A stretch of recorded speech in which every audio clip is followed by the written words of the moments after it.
Assalamualaikum warahmatullahi wabarakatuh adik-adik. Perkenalkan, nama kakak Erna Nurjayanti. Kakak dari jurusan Psikologi Pendidikan dan Bimbingan Universitas Negeri Makassar.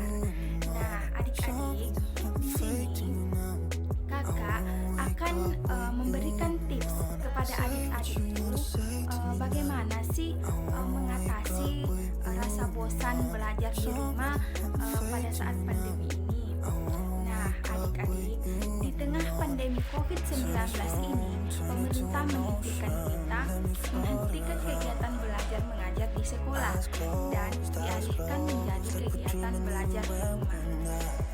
Hal ini merupakan upaya untuk menghentikan penyebaran COVID-19 yang penyebarannya semakin cepat, terutama pada anak-anak yang rentan sekali tertular adik-adik.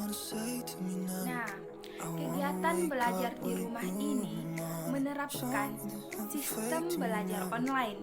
Nah, sistem belajar online ini caranya beragam adik-adik, tergantung kebutuhan dan kesiapan antara guru dan siswanya.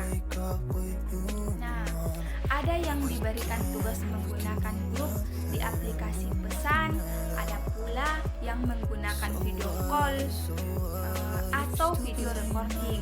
Nah, anak-anak atau siswa juga ada yang diharuskan untuk menghadiri kelas online di jam belajar normal seperti di sekolah, tetapi pada hari-hari tertentu saja adik-adik. Dan sistem belajar yang diubah secara tiba-tiba ini tentu dirasa sulit karena belum terbiasa dan juga tidak bisa kita pungkiri adik-adik bahwa kehadiran guru masih sangatlah dibutuhkan oleh anak-anak. Untuk itu, sosok orang tua sangatlah diperlukan ketika belajar di rumah.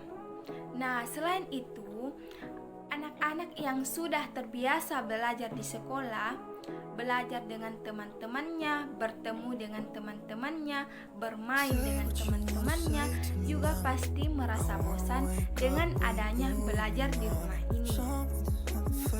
Namun, ada beberapa cara yang bisa adik-adik lakukan yang akan kakak jelaskan untuk mengatasi kebosanan adik-adik di rumah. Nah, yang pertama adik-adik, mencari kenyamanan belajar.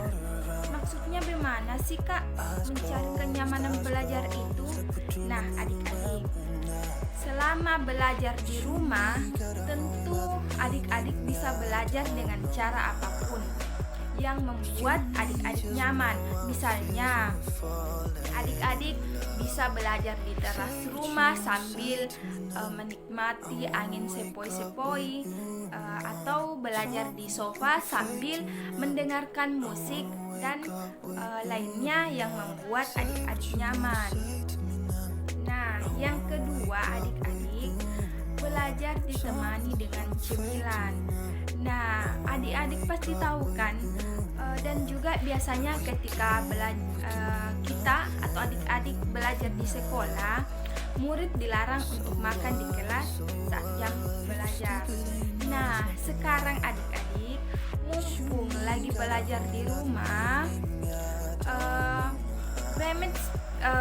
bisa belajar sambil ditemani dengan cemilan. Nah, dijamin deh adik-adik, belajar jadi tidak membosankan dan tidak mengantuk karena ada sesuatu cemilan yang menemani kita. Tetapi cemilannya hanya jadi teman saja ya adik-adik. Jangan sampai fokus ke cemilannya saja. Jangan sampai adik-adik hanya fokus untuk ngemil, bukannya belajar. Nah, yang ketiga adik-adik, belajar dengan manajemen waktu yang baik. Bagaimana sih Kak bagaimana manajemen waktu yang baik itu? Nah, untuk dapat memahami materi pelajaran dengan penuh, tidak harus berlama-lama di depan buku, Maksudnya, cukup belajar secara rutin adik-adik dan fokus sehingga tidak perlu berlama-lama belajar di depan buku tersebut sehingga menjadi merasa bosan. Nah, gunakan teknik Pomodoro agar belajar adik-adik itu makin efektif. Nah, yang keempat adik-adik, belajar di editor.com. Nah, apa sih Kak editor.com ini? Nah, adik-adik, selama belajar di rumah dan tidak ada sosok guru yang mengajar, nah, adik-adik memerlukan usaha yang lebih dalam memahami materi pelajaran. Contohnya itu belajar di Google, di YouTube, dan sebagainya. Nah, salah satu cara yang bisa adik-adik lakukan adalah dengan mengerjakan latihan soal-soal. Nah, latihan soal-soal ini adik-adik akan menjadi lebih tahu materi apa yang belum dikuasai. Nah, adik-adik, mungkin itu saja tips dari kakak, tips untuk mengurangi rasa bosan belajar di rumah.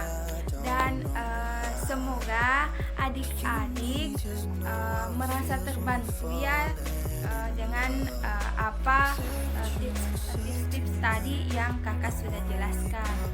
Nah, mungkin itu saja dari kakak.